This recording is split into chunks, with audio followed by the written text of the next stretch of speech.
Hello everyone, నేను doctor Mounika working as consultant fertility expert 39 hospital LB Nagar Hyderabad.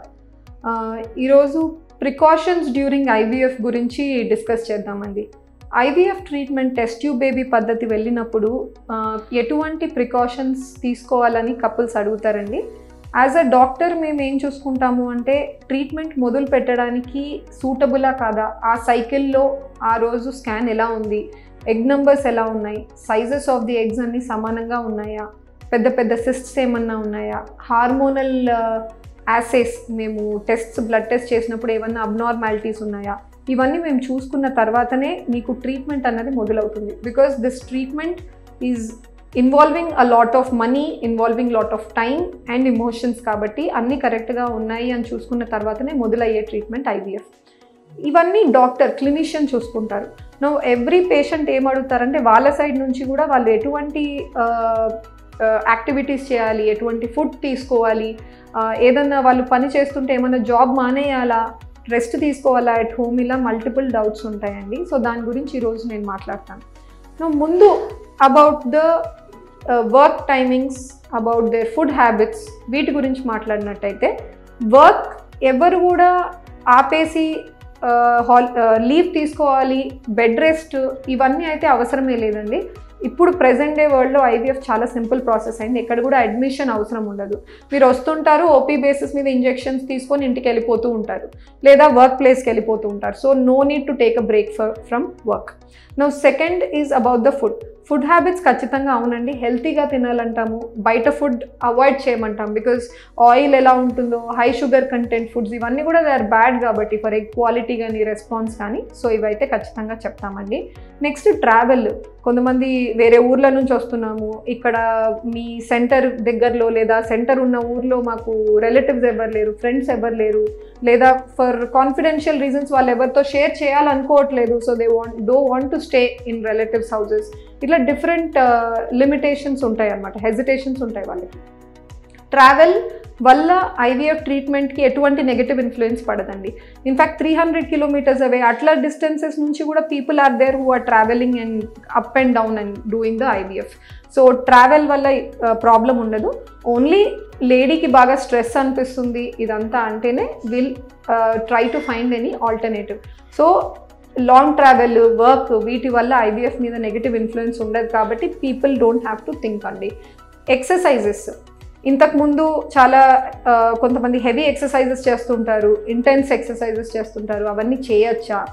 మీ body comfortable ఉన్నంత వరకు it's okay అండి. ఈ ఇంజెక్షన్స్ ఇచ్చేటప్పుడు ఓవరీ సైజెస్ అన్నవి, అండాశయాలు ఎక్కువ గుడ్లు పెంచుతున్నాం కాబట్టి పెరుగుతూ ఉంటాయి. అందుకని విగరస్ యాక్టివిటీస్, రన్నింగ్, జంపింగ్ లాంటివి అయితే మేము వద్దంటాం. రీజన్ ఇస్ ఓవరీ ఒక సైజ్ కంటే ఎక్కువ వెళ్ళిన తర్వాత సడన్గా టర్న్ అయ్యే అవకాశాలు ఉంటాయి.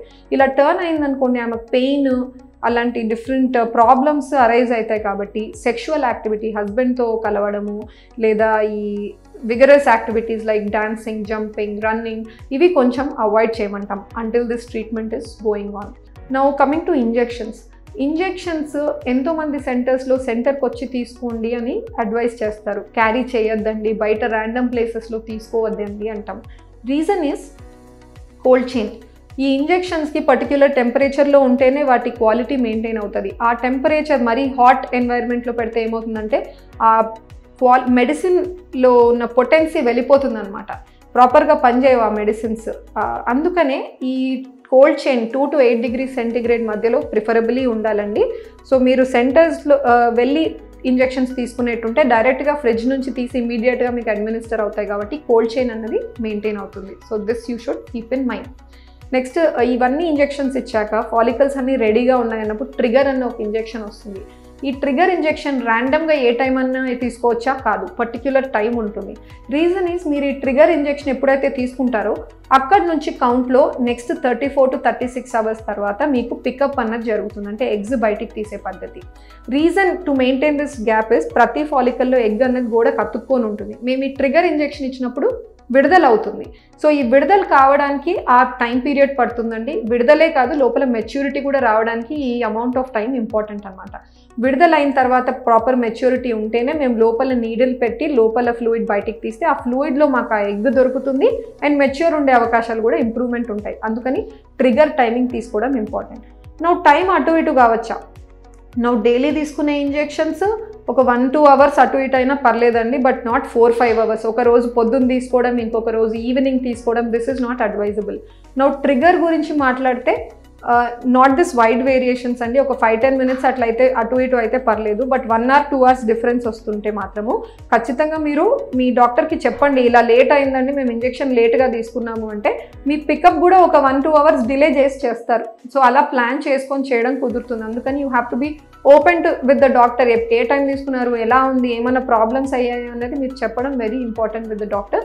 సో షీ కెన్ ఆల్టర్ అనమాట, అవుట్కమ్ మంచిగా ఉండేటట్టు టైమింగ్ ఆఫ్ దిస్ ప్రొసీజర్ కొంచెం డిలే చేయడమా ముందు చేయడమా అనేది వాళ్ళు చూసుకుంటారు. సో ఇలా ఇవన్నీ పద్ధతులు మీరు పాటించినట్టయితే ఐవీఎఫ్ సక్సెస్ రేట్ అనేది గ్రేట్లీ ఇంప్రూవ్ చేయడానికి అవకాశాలు ఉంటాయి. Thank you.